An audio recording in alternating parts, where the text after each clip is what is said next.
Thank you guys so much for joining me here on Product Perspective. So today we are looking at a 4K 27-inch monitor. This is the Phillips 276E. And I've used this monitor for about a year and a half now, and I've come to really like it. Now, there are a couple things that annoy me that I'll talk about at the end of the video, so let's get into the video.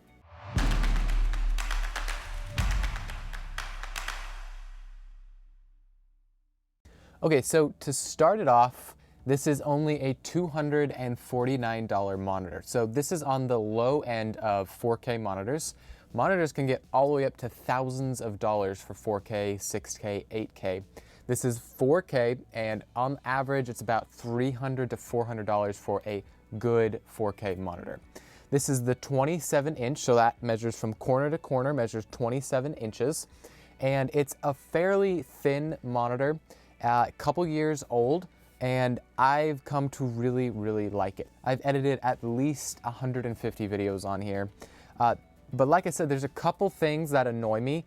I don't believe I'm gonna upgrade though, because this is a great monitor and I think I'm gonna use it for quite a while.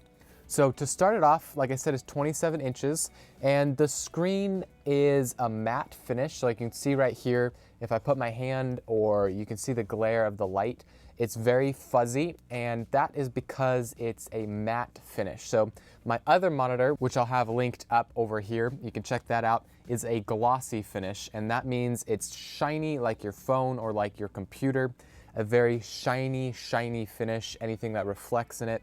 A lot of people like that, but a lot of people also like the matte finish, which actually I think I probably like more than the glossy. I have a window next to me when I'm editing, and it doesn't really bother me. It works pretty good. Some people say it blocks your clarity just a little bit. You don't get that full crisp view, but I don't have a problem with it. Second, like I said, the build of the monitor is actually pretty good. The stand back here is just like this half circle shape, kind of a cool stand. It's quite a bit wider than the other monitor I use, and that actually adds for quite a bit of balance. So you can see I'm actually trying to jiggle this, and it doesn't jiggle much. It's very sturdy side to side. You can tilt it like this, back and forth. That way it wobbles a little bit more because you can tilt it. It kind of like pops on the back here. You also screw this moon-shaped stand onto that and then pop that onto the back. It's an aluminum stand, so I really like that. Very sturdy. On the back here, let me turn this around. So on the back here, you have your Phillips logo right there. Pretty cool. I don't know if you can see that in camera. And then you have one display port. That's what I use. It's a DP port or display port. It gets better refresh rates overall. I tried using HDMI or even a display port going into a hub. So if that's any type of hub, like a little tiny hub or a big hub, and then plugging that hub into your computer, it does not work. So if you want to learn more about that, check this video out up here. And I have to use DisplayPort to USB-C straight into my computer to get 4K at 60 Hertz. Any other way, going to adapter or anything like that does not work. So check out that video, I explained that there. So you have one display port, and then you have two HDMI ports, and you also have an AUX or speaker port back here, which is kind of interesting because most monitors don't have that. You guys let me know what that's for, because I've tested it trying to get sound through that, getting audio, anything like that. It doesn't work for me, so let me know what that would be for.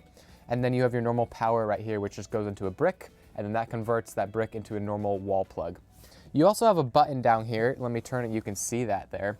You can barely see it. It's like this square little nunchuck almost that you can hit up and down. So you pretty much just reach behind the monitor and you'll hit down or up or side to side, or you'll click it in. That'll select your menu options. When you hit down, you'll get to brightness, and going up and pushing down will adjust your brightness. Let's put it all the way up.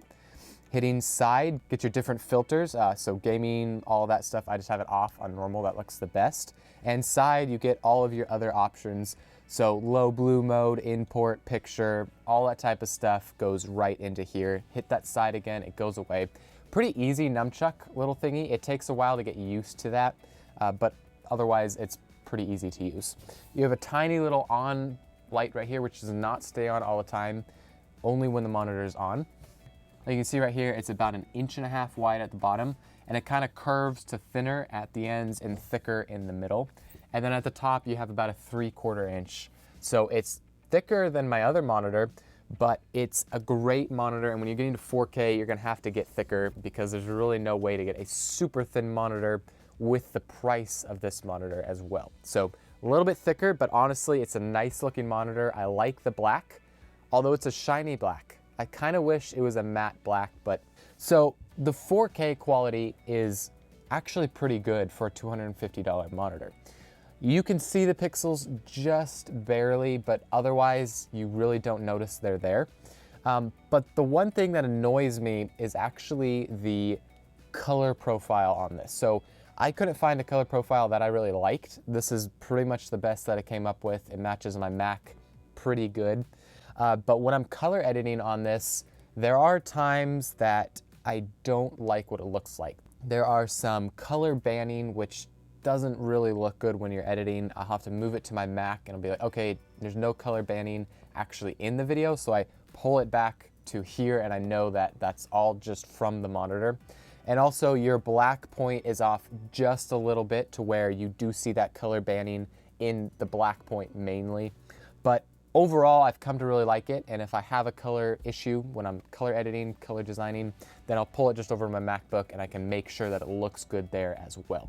So great monitor, highly recommend it for videographers, photographers, or work from home, you know, all that type of stuff that you work from home and you want a 4K monitor. There are some people that don't want 4K monitors or they don't want to spend the money on a 4K monitor, but I highly, highly recommend getting a 4K monitor over a 1080p monitor. It just looks so much better and clearer and easier to use. So highly recommend this monitor. The link will be down in the description for this monitor if you want to check it out there. And if you actually decide to buy it and you use that link, it actually helps my channel just a little bit. So that'd be great if you did that. And that is about it for this monitor. As you can see, I am using a lapel mic. Usually I don't use a lapel mic, but I've had issues with my shotgun mic, so I just sent it in and they are fixing it for me. So for now, we're using the lapel mic. Also, if you guys like videography or cinematography, anything like that, go check out my second channel. It'll be down in the description. It's Oliver Covey, C-O-V-E-Y. And I'm posting cinematography, behind the scenes, that type of things on that channel. And this channel is gonna stay 100% tech related videos. So anything you've seen on here video, like cinematography wise, that's all gonna be taken off and put on the other channel. So go check it out. And hopefully you liked this video. If you did, consider subscribing and also giving this video a like, and we'll see you back in another video. Whew, it is cold out, man. It's like 20 degrees out and it's frozen. So really cold, gotta get that heater back on.